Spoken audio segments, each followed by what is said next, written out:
some result of experiments that can be immediately applied for a new product or a new procedure to help society in many sense, to generate jobs, or we want to do it.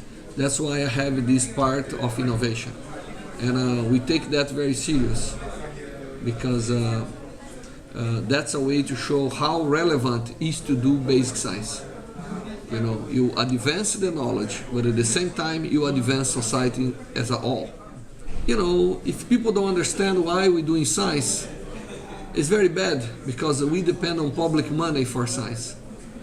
And if they don't know the value of science, I will feel very bad if you take my money and don't tell me what you're going to do with it and why.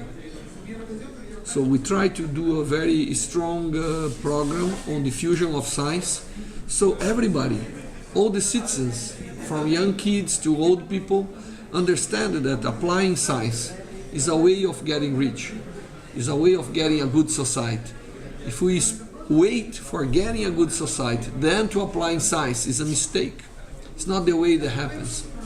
We always think that rich countries applying science because they are rich, but it's the opposite. They are rich because they are applying science. Right.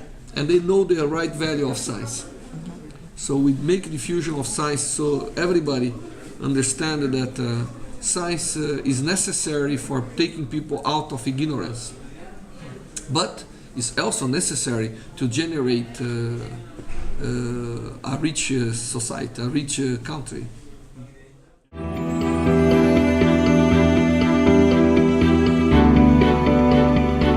Because you see, to transform science in wealthy, to transform science in jobs, to transform science in money for the country, you need to have programs for that. That doesn't happen naturally. You know, we know countries around the world with a huge amount of scientists, but no science reaching the society as products, as exporting products and everything. So you need to have organization for that. And that's the reason why you need a special minister that connects the industry with education. So this is, I think, the main purpose of this ministry we have in Brazil. And I think in the last few years it's working very well. Chile is always taking society in a quite organized way. Now, of course, it's still missing directions, because when you do investment, you have to think about where to invest. So you have to choose fields that will be important in the coming future. You have to choose fields that are important in the present. And of course, you always have to leave some liberty, some freedom for the scientists to think about, to discover the new that the government did not think about.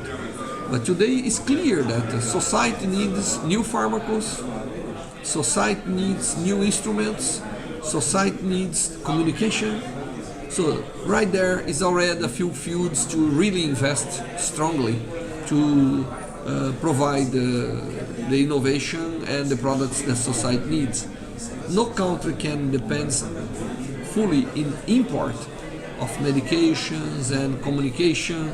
This is a very big mistake, you know. And we in Latin America have, I think, the strongest spot. Asia is another one.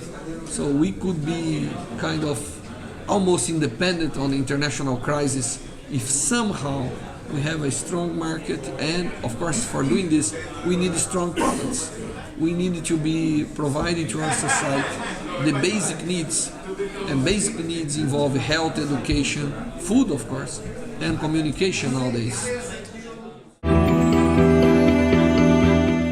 You know, I think they should look at history and look at the other countries and what they are doing and how they are coming out of crisis and how they are organizing by investing in science. You know, you should not invest in science just to make scientists happy. This is the wrong way. You should invest science to modify society. And I think this is needing a little bit here, because you have close to 7 to 80 million people. This is already a very nice market. You produce a lot of commodities. All the world depending on products that comes from Chile, besides the wine, of course. So, but of course you have to look to the internal necessities of the people. And I'm sure that investing in science, producing our own scientists that will solve problems, is a very good way of applying public money. And I think Chile deserves, by the people it has, by the quality of life, it deserves to be on the top list of countries that invest in science.